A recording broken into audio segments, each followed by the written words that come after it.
എന്തല്ല എല്ലാവർക്കും സുഖം തന്നെയാ. Happy new year. അപ്പം എല്ലാവർക്കും വരുന്ന 2024 നല്ലൊരു വർഷമായി തീരാൻ ആശംസിക്കുന്നു.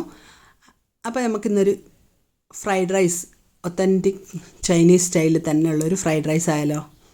അപ്പോൾ അത് ഉണ്ടാക്കാൻ ഒരു ടിപ്പ് എന്തെന്നാന്ന് പറഞ്ഞാൽ, ചോറ് അധികം വേവാത്ത ചോറ് തലേന്നേ ഉണ്ടാക്കി ഫ്രിഡ്ജിൽ വെച്ചിട്ട് ഉപയോഗിക്കുന്നതായിരിക്കും ഏറ്റവും നല്ലത്.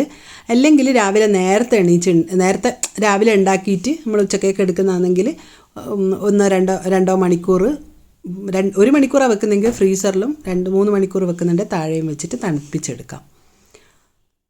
അപ്പോൾ അതാ ഞാൻ ഒരു 1/4 കിലോ ബോൺലെസ് ചിക്കൻ എടുത്തിട്ടുണ്ട്. അതിലേക്ക് ഒരു ഹീപ്ഡ് ടേബിൾ സ്പൂൺ കോൺഫ്ലവറും കുറച്ച് ഉപ്പും പിന്നെ 1 ടീസ്പൂൺ ഓയിലും 1 ടീസ്പൂൺ ഡാർക്ക് സോയാ സോസും ചേർത്തിട്ട് പിന്നെ ഒരു 1/4 ടീസ്പൂൺ കുരുമുളക് പൊടിയും ചേർത്തിട്ട് ഇത് നല്ലോണം മാരിനേറ്റ് ചെയ്തിട്ട് നിങ്ങൾ ഈ ചോറ് ഫ്രിഡ്ജിൽ വെക്കുന്നുണ്ടെങ്കിൽ ആ സമയത്ത് ഫ്രിഡ്ജിൽ വെച്ചാൽ മതി.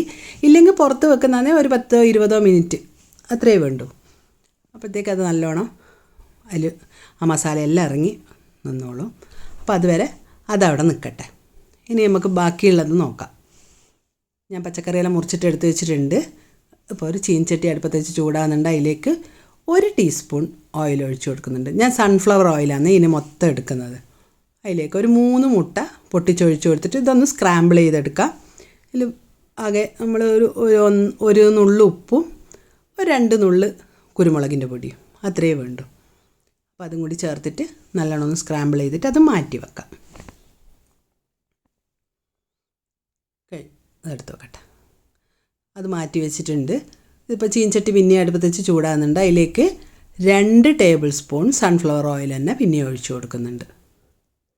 സൺഫ്ലവർ ഓയിൽ എടുത്താലാണ് ഒരു പ്രത്യേകിച്ചൊരു മണമൊന്നും ഇല്ലാത്ത ഓയിലാകുമ്പോൾ അതാണ് നല്ലത്.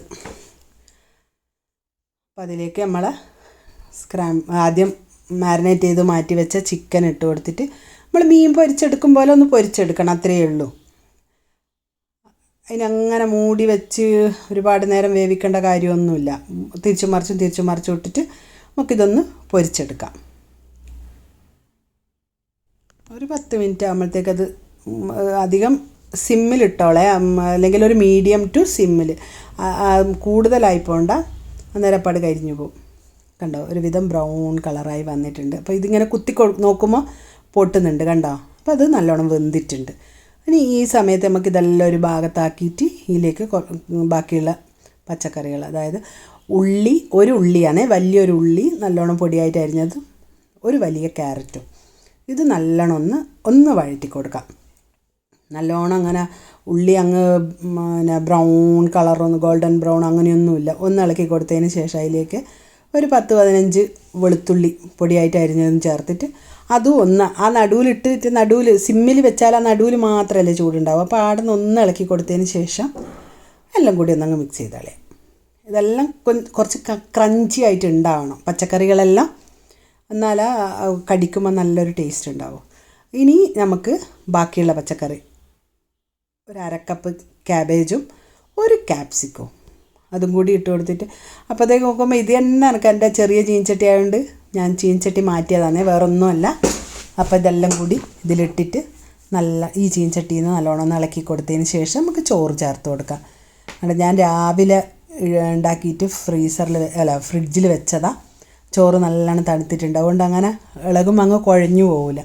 അപ്പോൾ നല്ലോണം ഒന്ന് ഇളക്കി കൊടുത്തിട്ടുണ്ട്. പിന്നെ ചോറിലേക്ക് ആവശ്യത്തിനുള്ള ഉപ്പും, പിന്നെ ഞാൻ ചേർക്കുന്നത് 1 ടേബിൾ സ്പൂൺ ഡാർക്ക് സോയ സോസാണേ.